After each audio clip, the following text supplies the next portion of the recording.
నమస్తే అండి, నేను మీ సుజాత. ఈరోజు వీడియోలో మా పల్లెటూరి స్టైల్లో చేపల పులుసు ఎలా తయారు చేసుకోవాలో చూద్దాం.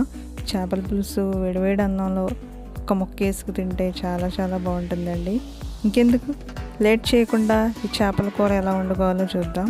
ముందుగా ఒక 3 ఉల్లిపాయలు పెద్ద ముక్కలుగా కట్ చేసుకు పెట్టుకుని మిక్సీ జార్లో వేసుకుని మెత్తగా కాకుండా కచ్చా పచ్చాగా మిక్సీ పట్టుకోవాలి. చేపల పులుసుకి మెయిన్గా ఈ మసాలా అండి. ఈ మసాలా ఎలా తయారు చేసుకోవాలో చూద్దాం.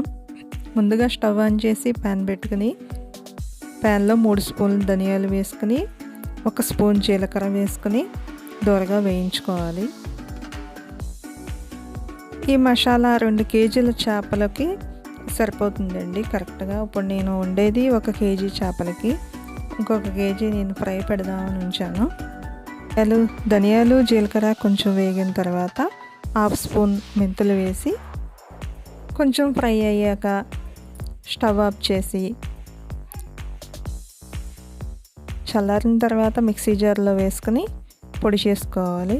ఇప్పుడు ఒక 10-15 వెల్లుల్లిపాయ రేకులు ఒలుచుకొని ఆ మిక్సీ జార్లో వేసుకుని మెత్తగా మిక్సీ పట్టుకోవాలి. ఉప్పు నిమ్మరసం వేసి కడిగిన చేప ముక్కలను ఒక గిన్నెలో వేసుకుని 3 స్పూన్లు ఉప్పు, 1 స్పూను పసుపు, 3 స్పూన్ల కారము వేసుకుని చేపలకు బాగా పట్టించాలి. గిన్నెతో ఒకసారి కుదుపుకుంటూ ఉంటే సరిపోతుంది. చేపలకి ఉప్పు కారం పసుపు కూడా బాగా పడుతుంది. గిన్నెతో సహా కుదుపుకోవాలి. వీడియోలో చూపిస్తున్నట్టుగా కుదుపుకోవాలి.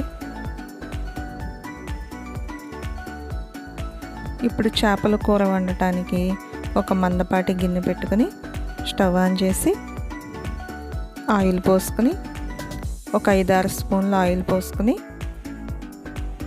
ఆయిల్ వేడెక్కిన తర్వాత ముందుగా మిక్సీ పట్టి ఉంచుకున్న ఉల్లిపాయ పేస్ట్ను ఆ ఆయిల్లో వేసుకుని ఒక 7-8 పచ్చిమిరపకాయలు బోరుగా చీల్చి ఆ ఉల్లిపాయ పేస్ట్లో వేసి దూరగా వేయించుకోవాలి.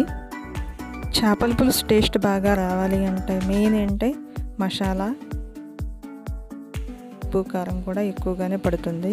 చింతపండు అండి, చింతపండు పెద్ద నిమ్మకాయ సైజు అంత చింతపండు తీసుకుని వేడి నీళ్ళలో నానబెట్టుకుని ఉంచుకోవాలి. రసం తీసుకుని ఉంచుకోవాలి. ఉల్లిపాయ బాగా వేగిందండి. 3 టీ స్పూన్ల అల్లం వెల్లుల్లిపాయ పేస్ట్ వేసుకుని అల్లం వెల్లుల్లిపాయ పేస్ట్ పచ్చివాసన పోయేంత వరకు వేయించుకోవాలి. వేయించుకున్న తర్వాత ముందుగా ఉప్పు కారం పట్టించిన చేప ముక్కలను ఆ వేగిన ఉల్లిపాయ పేస్ట్లో వేసుకోవాలి.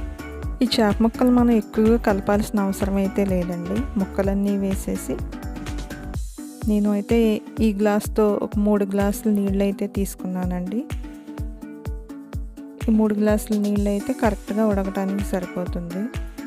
ఈ కేజీ చేపల పులుసుకి కూడా గరిట అనేది పెట్టి కలపకుండా మనం మసుకొట్టుతో అయితే నీళ్లు పోసుకున్నాక ఒకసారి కలుపుకోవాలి.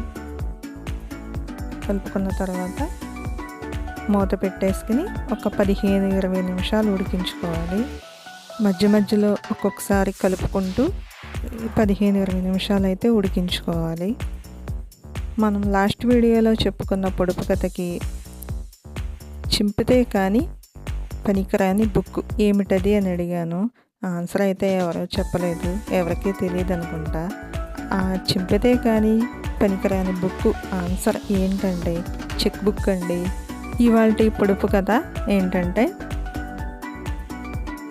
ప్రతి వస్తువుకి ఉండే కారం. ఏమిటి ఆ కారం చెప్పుకొని చూద్దాం. ఆన్సర్ కనుక తెలిసినట్లయితే కామెంట్ సెక్షన్లో కామెంట్ చేయండి. మన చిన్నప్పటి పొడుపు కథలు అప్పుడప్పుడు గుర్తు చేసుకుని మన పిల్లలకు కూడా చెప్తూ ఉంటే వాళ్ళ మెదడుకు కూడా పదును పెట్టినట్టు అవుతుందండి.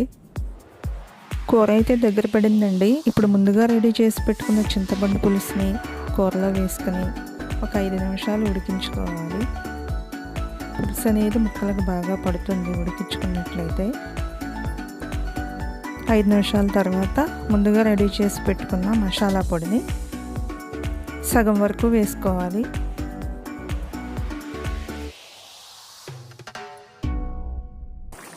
లాస్ట్లో కొంచెం కొత్తిమీర వేసుకుంటే అబ్బా కూర గుమగుమలాడిపోతుందండి.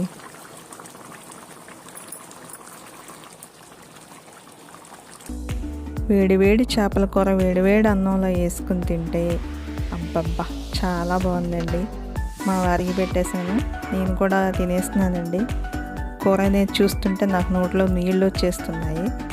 వీడియో కనుక నచ్చినట్లయితే లైక్ చేయండి, షేర్ చేయండి, సబ్స్క్రైబ్ చేయండి.